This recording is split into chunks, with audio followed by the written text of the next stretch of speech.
right, in this lesson we're going to talk about a really cool technique that can add a lot of flavor to your playing, a lot of sort of flavor to playing single notes. It's rakes. Rakes are basically when you add sort of a bit of a growl or a grind before a note. Just like that. And there's two ways you can do it, but you get this.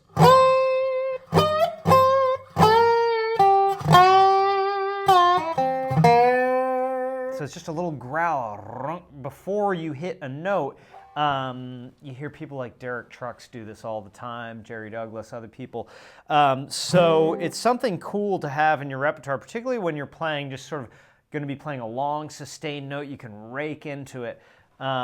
So there's two ways to do it, really. One is just with the thumb pick.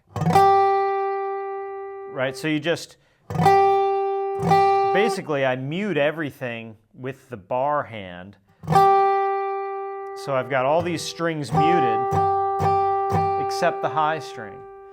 So that's an easy one to just try. You can tilt your bar, put it on the high string, say on the G note, 5th fret, and just basically drag the thumb across all the strings so that only the high string sounds. Now, doing it slow, it doesn't sound like much, but when you do it fast,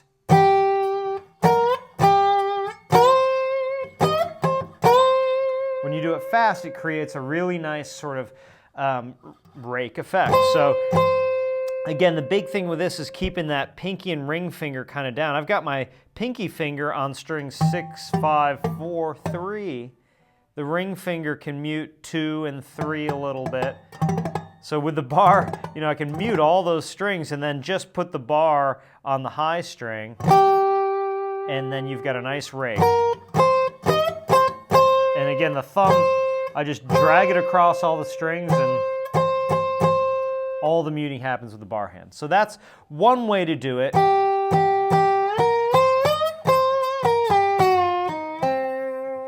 The second way to do it is to do kind of a pinch effect between the thumb and, say, the middle finger. So what I do is, in this instance, it's like almost like a pinch. So the thumb drags across the strings. Same kind of thing where the pinky and ring finger are muting. And then I pluck with the middle finger, the high string. And a lot of times what I'll do with the bar, though, is I'll actually roll the bar here. So see how I keep the bar flat and then roll it up when I play that note.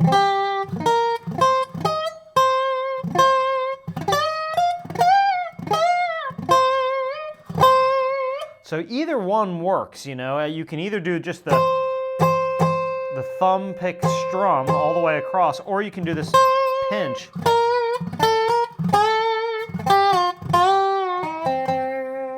You know, the pinch is kind of nice because you stay sort of in picking position. You know, you don't, you know, when you do that, your hand is all the way over here. It can work, but then you have to get back into position. That's fine.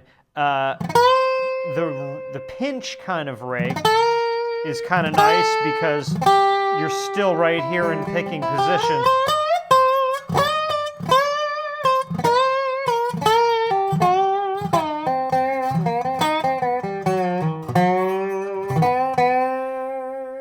So that's really all there is to a rake. There's two ways to do it. I would practice them both, see which one works better for you. Sometimes you can use either one depending on the situation. If you have long sustained notes and it's okay for your hand to end up out here, you can use the thumb pick version where it's just the thumb.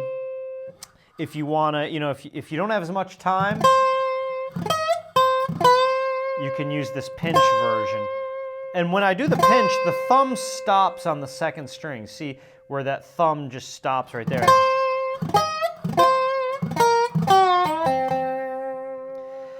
So again, you know, practicing it might not sound great at first, but once you get it fluid and you do it fast, it's going to create a really nice kind of growl that leads up to a big sustained note. You know, sort of an embellishment that you can use to create sort of emotion, give it a really cool kind of rockin' sound. So that is Rakes.